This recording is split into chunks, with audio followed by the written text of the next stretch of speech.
Vamos a ir a la palabra del Señor. Quiero pedirles que vaya conmigo a Primera de Juan, capítulo número 5. Leeremos el versículo número 13. Primera de Juan, capítulo 5, versículo 13. Estas cosas os he escrito a vosotros que creéis en el nombre del Hijo de Dios, para que sepáis que tenéis vida eterna, y para que creáis en el nombre del Hijo de Dios. Y el tema que tenemos para esta tarde se titula Un examen a nuestra fe. Creo que cada uno de nosotros, tal vez en algún momento, hemos tenido que hacernos algún examen médico. Algún médico nos ha pedido poder hacernos una resonancia o algún otro tipo de examen para poder entonces tener certeza con un diagnóstico para a partir de aquello ahora enfrentar una posible recuperación, ya sea por alguna intervención médica o tal vez por algún medicamento que nos pueda ser compartido. Así que es obvio que los exámenes tienen mucha importancia, algunos de ellos son programados, en otros casos, muchos casos tal vez, exámenes se realizan a partir de algún problema menor, que luego se nos pide o se pide algún examen y aparece un problema mayor, y eso tiene gran impacto, gran relevancia para poder continuar con nuestra vida. Pero no siempre pensamos estas cosas en un sentido espiritual, no siempre las pensamos con respecto ya no solo al cuerpo, sino con respecto al alma, con respecto a nuestro ser inmaterial, a todo lo que somos, nuestra mente, nuestro corazón, nuestra voluntad. Así que este versículo que tenemos aquí, el versículo número 13, resume perfectamente todo lo que es la carta de Primera de Juan. Es un pasaje muy, muy relevante, al punto de que puede significar la vida o la muerte. De la misma manera como un examen médico puede proveernos salud o una recuperación, considerar este versículo y este pasaje y este libro con seriedad también puede implicar para nosotros, ya no en un aspecto físico, sino en un aspecto espiritual con respecto a nuestra relación con Dios. Y tiene que ver también porque Juan en particular se está dirigiendo a creyentes aquí. Dice estas cosas os he escrito a vosotros. ¿Quiénes son aquellos vosotros? Aquellos que han creído en el nombre del Hijo de Dios. ¿Y cuál es el propósito? En manifestarle y que tengan certeza y seguridad de que ellos tienen vida eterna. Ellos han sido perdonados, han sido alcanzados por la gracia de Dios, así que ahora disfrutan de comunión con Dios, las promesas del Evangelio, las garantías del Evangelio las pueden experimentar. Así que es relevante porque, por otro lado, también nos permite a nosotros estar pensando y a cada persona con respecto a dónde precisamente y cómo está buscando a Dios, porque hay maneras cerradas de buscar a Dios. Y precisamente cuando alguien se hace un examen puede detectar algún problema o como simplemente le puede decir a la persona la verdad es que estás bien, simplemente puede algo estar afectándote, pero no es lo que tú piensas que es. Así que aquí tenemos también un mensaje que nos habla en un sentido espiritual acerca de nuestra realidad delante del Señor. Es un mensaje que tiene gran impacto en nuestra vida. Y la búsqueda de lo que es genuino, la búsqueda de lo que es verdadero no es algo nuevo. No solamente cada uno de nosotros lo busca, no solamente cada uno de nosotros lo desea, sino que también hay múltiples maneras que se expresa este deseo por lo genuino, por algo que sea verdadero. Hay personas expertas que se dedican a poder investigar si algo es verdadero o no, ya sea en las artes, como en las pinturas, ya sea en manuscritos de siglos pasados, como también hallamos programas donde alguien va a transar o a buscar vender algo y la persona llama a un experto en todo lo que conoce y puede darle una respuesta si es algo verdadero, si es algo genuino, y a partir de aquello entonces dar un precio con respecto a este asunto. Y todo este libro precisamente trata acerca de aquello. Primera de Juan es un libro que trata acerca de lo que es la vida real, la vida espiritual genuina, pero a la vez lo contrasta con lo que es la vida no genuina, aquella vida que se cree tener en Dios, pero que no realmente disfruta de la vida verdadera en Dios. Y cuando vemos el contexto, simplemente a modo general, Primera de Juan está escrito en ciclos, donde se presentan evidencias de una verdadera conversión, de tener vida espiritual, para ver realmente si hay una genuina relación con Dios. Así que está escrito en ciclos, son 3 de ellos que hallamos en toda esta carta, donde se presentan las mismas verdades, pero de diferentes puntos de vista. Así que esto nos permite a nosotros poder tener un libro donde de manera particular podamos ahora analizar nuestra fe, hacer un examen de nuestra fe. Y además este libro fue escrito ya al finalizar el siglo I, hace ya casi 2000 años, cuando ideas y filosofías humanas se estaban desarrollando y esparciendo aún en medio de las iglesias. Así que las personas que creían en Cristo, las personas que practicaban la vida cristiana, de una u otra manera estaban bajo la amenaza de estas falsas ideas, de estas falsas prácticas. Una de ellas, por ejemplo, el ascetismo, de que dado que lo material era malo, lo inmaterial era bueno, así que ahora debo privarme de todo lo material, porque de una u otra manera aquello va, la vida cristiana o la vida espiritual la veían en ese sentido. Por otro lado, dado que es malo y todo va a ser malo, entonces venía el liberalismo, donde voy a disfrutar sin límites, y filosofías como el Carpe Diem, que hoy día son más conocidas, comenzaron tal vez a desarrollarse con otros nombres, pero básicamente vive el momento, no pasa nada. Pero también habían asuntos doctrinales que eran subyacentes a todas estas cosas, por cierto. Una de ellas es que negaban la suficiencia y la divinidad de Cristo para implantar propias ideas y filosofías humanas a través de las cuales ellos promovían algo alternativo a lo que el Señor por medio del Evangelio de Cristo había trazado. Así que Primera de Juan lo que hace es proveernos un examen, un test, para que podamos probar acerca de nuestra genuina fe, de nuestra genuina vida espiritual. Así que hay una primera verdad que podemos sacar de esto, una primera enseñanza que podemos extraer de esta introducción, es que debemos analizarnos. De hecho, Pablo en 2 de Corintios expresa que debemos probar nuestra fe. Debemos analizar si realmente hemos creído en Cristo. Y aquí también, Primera de Juan lo expone, al proveernos datos, reglas bajo la cual nosotros podamos medirnos. Para muchos esto puede sonar sin importancia, sin relevancia, algo que no produzca mayor interés. El problema es que estos pensamientos pueden venir porque de una u otra manera hemos tranquilizado nuestra conciencia por algunas prácticas o algunos asuntos que podamos llevar adelante, pero sin darnos cuenta que aquello puede ser un camino errado, un camino equivocado. Porque la Biblia dice que no es del que quiere ni del que corre, sino de quien Dios tiene misericordia. Así que Dios muestra misericordia, Dios extiende su gracia, pero quien viene delante de Él, de acuerdo a los términos y las maneras que Él ha establecido en la palabra del Señor. Él ha provisto las maneras en cómo debemos venir delante de Dios, cómo debe ser nuestra actitud hacia Él, qué es lo que debemos reconocer acerca de Él. Y cuando pensamos en esto, muchas veces, cosas que pasan en el mundo que no vas a ver en este país, pero ciertos abogados lo que hacen es que esperan que su causa se vaya a cierto tribunal, porque el juez titular de aquel tribunal tiene una cierta inclinación a tomar decisiones de este ámbito. Así que sabemos de algunos casos donde esperan que aquella causa se vaya a tal lugar porque los abogados de una u otra manera dan su caso ganado, porque saben la manera en cómo ese juez va a finalmente dirimir. Pero cuando pensamos esto en asuntos espirituales, también nosotros buscamos jueces que nos sean convenientes con respecto a nuestra vida.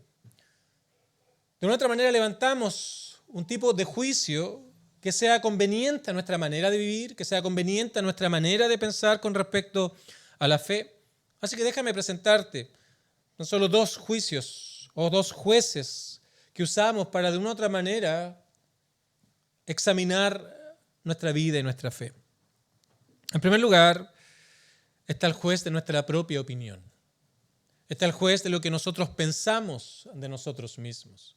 Así que cuando como juez comenzamos a preparar los argumentos, las pruebas y las evidencias, usualmente somos bastante selectivos, porque lo que hacemos es que tomamos un ejemplo bastante terrible para ahora nosotros poder compararnos con este ejemplo y decimos, bueno, no soy tan malo. La verdad que no soy alguien que está sumido en la maldad como esta persona, así que finalmente nos constituimos en nuestro propio juez, nuestra propia opinión, que nos da tranquilidad, nos da confianza en que de una u otra manera, ya por nuestros esfuerzos, méritos, podemos estar reconciliados con Dios. Pero para algunos esto no basta. Para algunos es necesaria la aceptación de las demás personas, así que se levanta un segundo juez, que es lo que las personas piensan de mí. De tal manera que esto termina siendo una búsqueda de personas que puedan hablar bien de mí, de tal manera que mi comportamiento está de una u otra manera condicionado por este deseo de que los demás puedan hablar bien de mí, de mi actuar, de mi manera de ser. Así que estos son los jueces que muchas veces buscamos.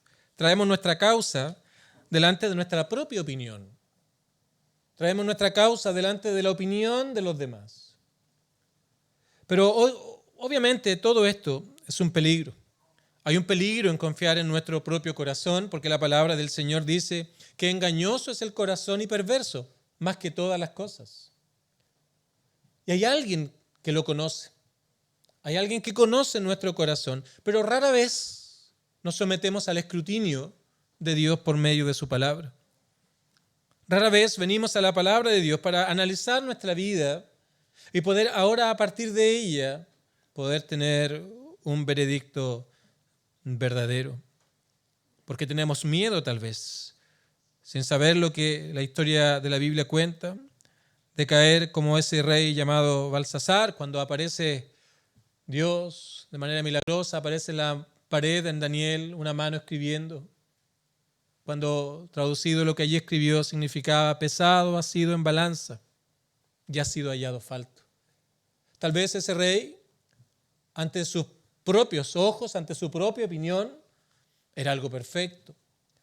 Ante la opinión de sus súbditos, de sus nobles o de sus plebeyos, era el mejor rey tal vez que había.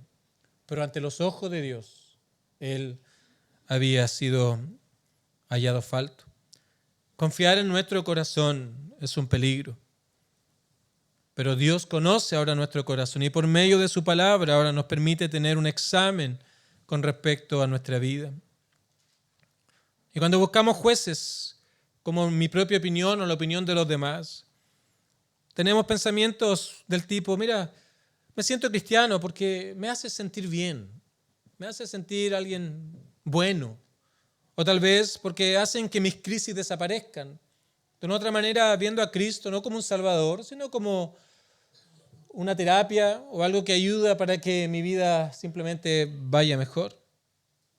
Así que lo que debes saber es que ante los ojos de Dios el corazón es engañoso, y no solamente engañoso, sino engañoso más que todas las cosas.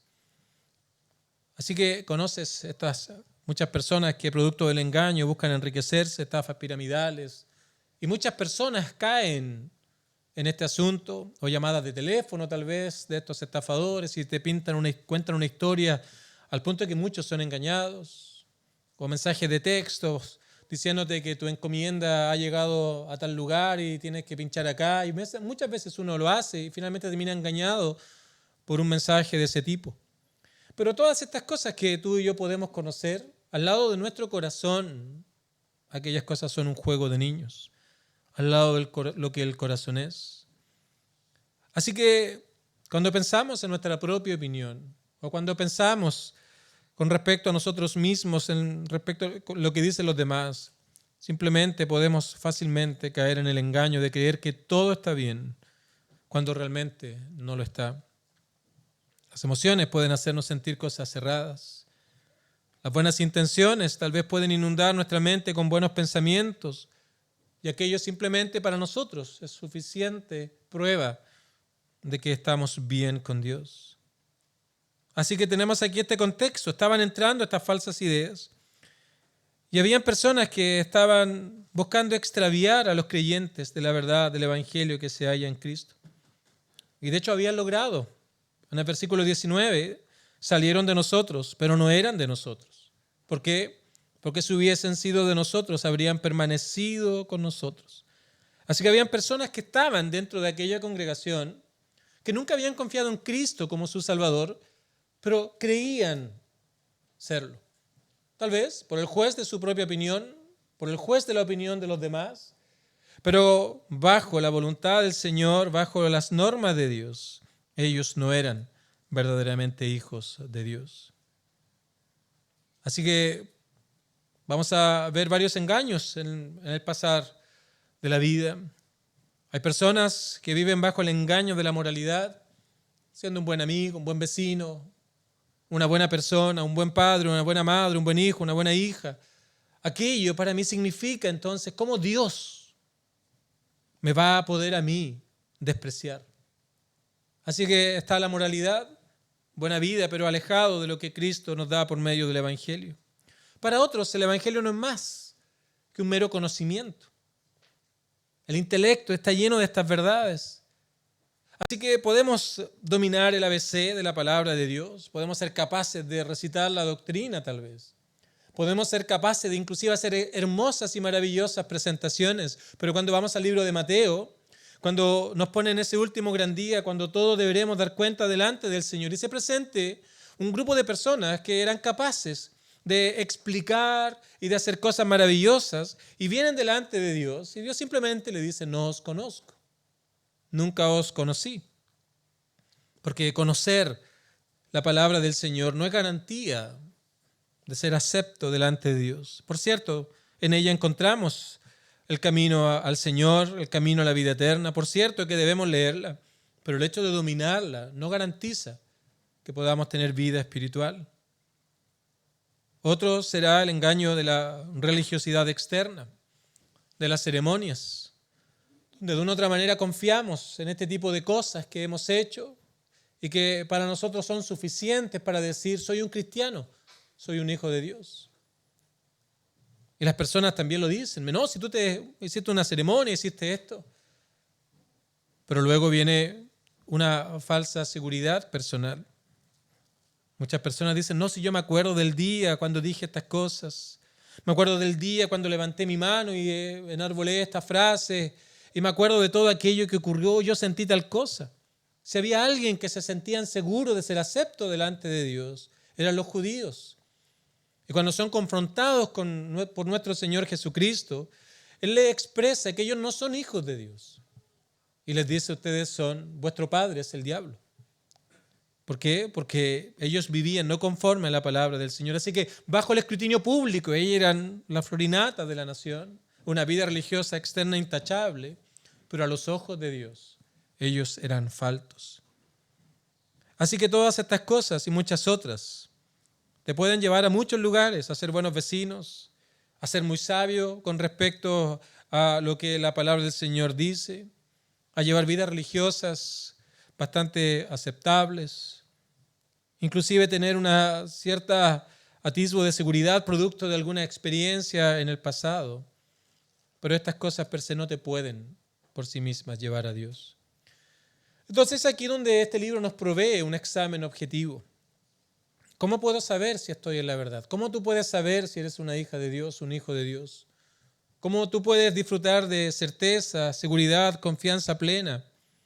Y lo que debes hacer ahora es ir a la palabra del Señor para ver qué Dios dice con respecto a las marcas, a las evidencias de una verdadera vida espiritual. Así que aquí tenemos herramientas para hacer un examen, como que este libro nos provea un estetoscopio, una máquina de resonancia, nos provea todo lo necesario para que, de la misma manera como aquello da claridad lo que hay en nuestro cuerpo, ahora también lo provea para nuestra alma.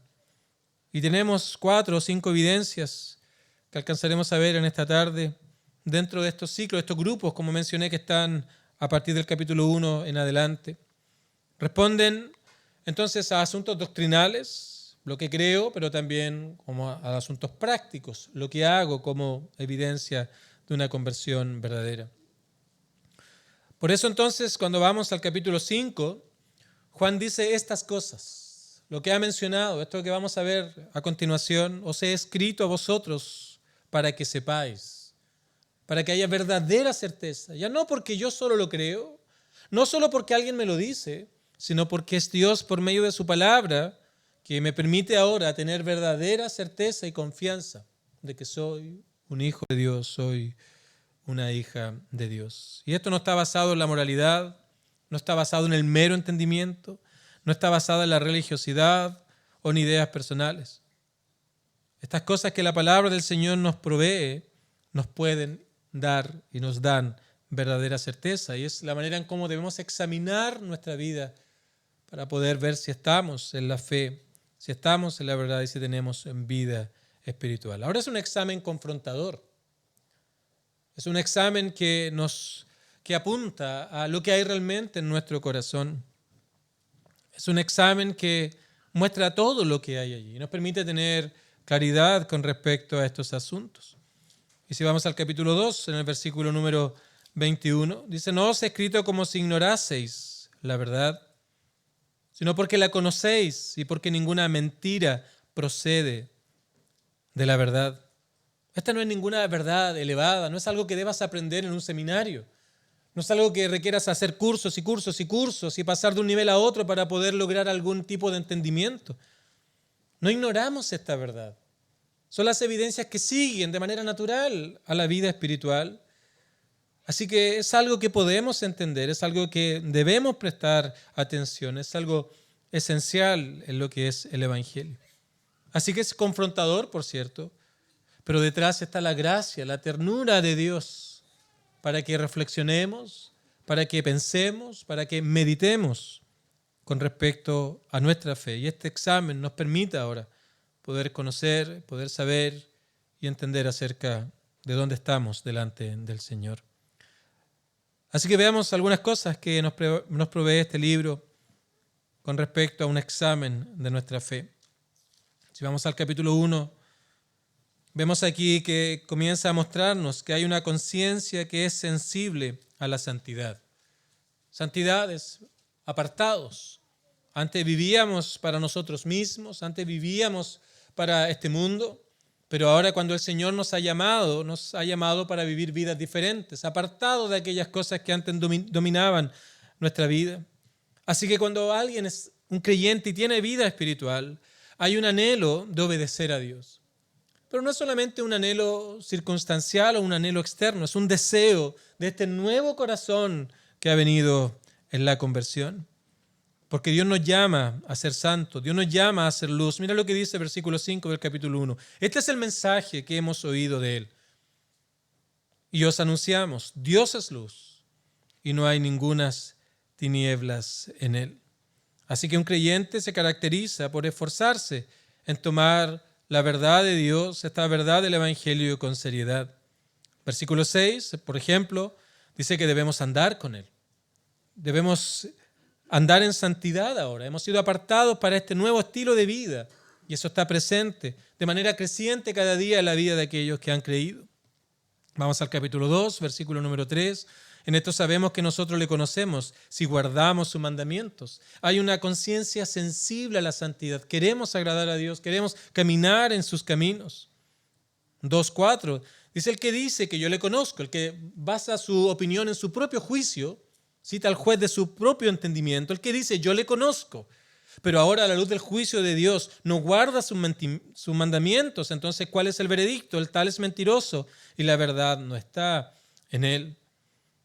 Luego llegamos al versículo 6 del capítulo 2. El que dice que permanece en Él, ahora entonces, el que tiene una opinión de permanecer en Él, bueno, ¿cómo podemos comprender si realmente estamos en Él? Debe andar como Él anduvo. Hay un deseo de santidad, hay un deseo de una vida que agrade al Señor. Así que esa es la primera marca, el primer examen que debemos hacer en nuestra vida. Hay una conciencia, un deseo en nuestra vida de vivir para Dios, agradar a Dios y en todo lo que hagamos, agradar a Dios, ir conquistando aquellas partes de nuestra vida, áreas de nuestra vida que no han sido conquistadas, y eso lo hacemos día tras día. En segundo lugar, hay otra marca aquí que nos da certeza, que es el vínculo de la comunión espiritual. Una vez más, capítulo 2, versículo 9, el que dice que está en luz, ¿Ves cómo el juicio personal está contrastado con el juicio divino? Ya sea que piense esto porque tiene su propia opinión o el resto lo convence de esta realidad. Ahora, bajo el juicio divino, dice el que dice que está en luz, pero su práctica es completamente opuesta porque aborrece a su hermano, el veredicto es: está todavía en tinieblas. Porque la vida espiritual se caracteriza por ese vínculo de amar a aquel otro creyente que está a nuestro alrededor, amar a los hijos de Dios. Y luego vamos al versículo número 11. El que aborrece a su hermano entonces está en tinieblas y anda en tinieblas y no sabe a dónde va porque las tinieblas le han cegado los ojos. Sigue en tinieblas espirituales, ciego a las verdades de la palabra del Señor. Así que en primer lugar analizamos nuestra vida. ¿Hay una conciencia sensible a la santidad, a una vida de obediencia a las normas de Dios? ¿Hay un vínculo, un deseo de compartir sinceramente en torno a Cristo junto a otros hermanos? En torno a la palabra del Señor y adorar al Señor juntos, exaltar al nombre del Señor juntos. Todo eso está en este examen que estamos haciendo. Luego viene un tercer examen, un tercer test que debemos hacer a nuestra fe. Hay un deseo de separarse del mundo. No solamente queremos tomar aquellas cosas que el Señor nos da por medio de su palabra, sino apartarnos de todo aquello que era nuestra vida pasada. Capítulo 2, versículo 15. No améis al mundo, ni las cosas que están en el mundo, porque no podemos servir a dos señores. Dice nuestro Señor en el libro de Mateo, porque amaremos a uno y aborreceremos a otro. No se puede estar con un pie adentro y un pie afuera, no se puede ser neutral respecto a estas cosas. Así que nos dice aquí: no améis al mundo, ni las cosas que están en el mundo, porque si alguno ama al mundo, dice que el amor del Padre no está en él. Versículo 16, porque todo lo que hay en el mundo, los deseos de la carne, los deseos de los ojos y la vanagloria de la vida, no proviene del Padre, sino del mundo. Versículo 17, y el mundo pasa y sus deseos, pero ahora el que hace la voluntad de Dios permanece para siempre. Así que nos preguntamos, ¿hay un deseo ahora de conformarnos al Señor? De que nuestra mente sea renovada al punto de comprender que la voluntad de Dios es buena, agradable y perfecta. Y cada día nos estamos desapegando de este mundo, de sus filosofías, de su manera de pensar, de su manera de ver la vida, de su manera de entender todas estas cosas. O aún buscamos propósito en este mundo. O aún buscamos la felicidad de nuestra vida en este mundo. O aún buscamos la dicha en las cosas pasajeras y temporales de este mundo, siguiendo las corrientes de este mundo por medio de los deseos de la carne, de los ojos y la vanagloria de la vida. En otras palabras, queremos hacer de este mundo nuestro hogar y disfrutar esas cosas y hacer esas cosas y ser aplaudidos por llevar ese tipo de vida. Un examen de nuestra fe. Porque en cuarto lugar también nos lleva a pensar en el cuarto examen, la cuarta parte de este análisis de nuestra fe, el entendimiento. Versículo 22 al 24 del capítulo número 2. ¿Quién es el mentiroso sino el que niega que Jesús es el Cristo? Este es anticristo, el que niega al Padre y al Hijo. Todo aquel que niega al Hijo tampoco tiene al Padre. El que confiesa al Hijo tiene también al Padre. Ahora hay entendimiento acerca de estas verdades tan gloriosas del Evangelio. Hay entendimiento acerca de quién es Cristo. Ya no lo vemos como un mero ejemplo moral que nos guíe en nuestro camino de moralidad. Ya no lo vemos como una buena persona que vivió en algún momento de la historia. Entendemos quién es Cristo. Entendemos que Él es Dios.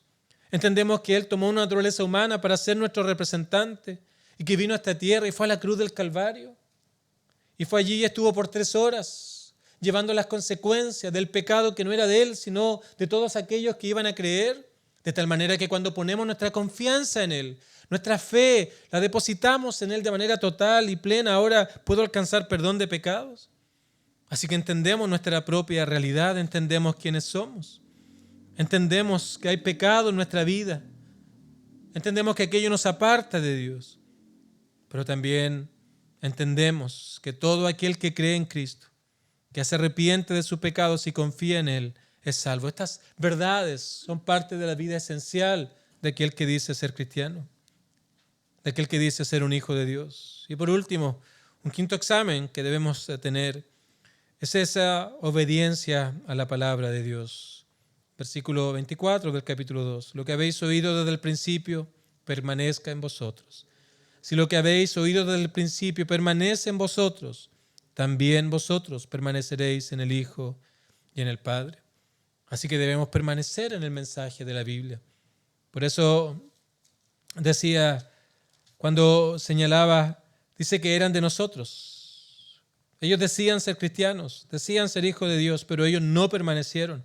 Pero ahora el versículo número 24 nos habla de aquellos que permanecen confiando en Cristo, aquellos que entienden que su vida descansa en Cristo, que estamos escondidos en Él y que no hay nada ni nada que nosotros podamos hacer fuera de la gracia de nuestro Salvador. Aquello es una señal para saber si nuestra fe es una fe verdadera.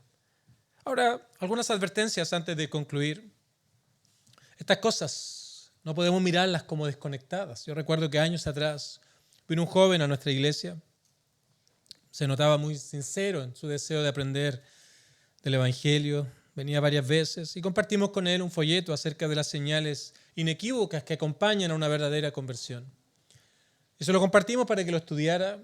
Y vino el próximo domingo y conversamos y él decía, mira, ¿sabes qué? El primero no lo cumplía. No era algo parte de mi vida. El segundo, tampoco. Y comenzó el tercero, no lo cumplo. El cuarto, el quinto, el sexto, no. Pero el séptimo, allí hay una cosita, una palabra que me hace pensar que soy un hijo de Dios. Así que creo que esta es una manera errada de pensar. Como si tan solo por unas cositas pequeñas por aquí o por allá pueden significar realmente que soy un hijo de Dios. De la misma manera como no puedes decir que una casa es tuya solo por el hecho de decirlo o de pensarlo. Requieres una garantía para decir que una casa es tuya. Requieres una escritura. Requieres que en el conservador haya un registro donde tú vayas a preguntar por esa propiedad y aparezca explícitamente allí que tú eres el dueño y tienes el derecho a todas las acciones de aquella propiedad. Esa es la única manera que puedas tener garantía de que efectivamente esto es tuyo. No basta simplemente pensar que es mía o tener alguna idea de esto. También estas cosas deben mirarlas en su conjunto. Estas cosas son las garantías que dan testimonio real de que nuestra fe es una obra verdadera, de que el Señor realmente ha obrado en ti o que está obrando en ti. Por eso Juan termina entonces con estas hermosas palabras. Estas cosas os he escrito a vosotros, que creéis en el nombre del Hijo de Dios. Porque si crees en el nombre del Hijo de Dios, estas cosas estarás viviéndolas. Por lo tanto, ahora puedes concluir que tienes vida eterna. Que eres un hijo de Dios. Que has sido adoptado como hijo de Dios. Y que el Señor ha derramado su amor hacia ti, como dice el capítulo 3. Mirad cuál amor nos ha dado el Padre ahora para que seamos llamados hijos de Dios. Pero si estas cosas no están, si estas cosas no están presentes, por cierto, el resultado del examen es, aún sigues en tinieblas espirituales, no hay vida espiritual, pero si tienes a Cristo, tienes vida espiritual. Porque el mismo apóstol Juan señala que el que tiene al Hijo tiene la vida, pero el que no tiene al Hijo no tiene la vida. Entonces, simplemente, queridos amigos, no confíes en el testimonio de tu propio corazón. Es engañoso, es fácilmente manipulable, es fácilmente manejable y es fácilmente convencible por falsas ideas acerca de la fe.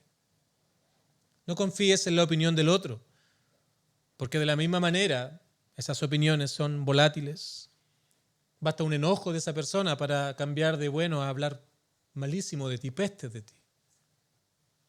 Pero puedes tener un examen certero, un examen verdadero, y ese examen viene de la palabra del Señor. Y ahora reconoce, a la luz de estas verdades, ¿dónde estás?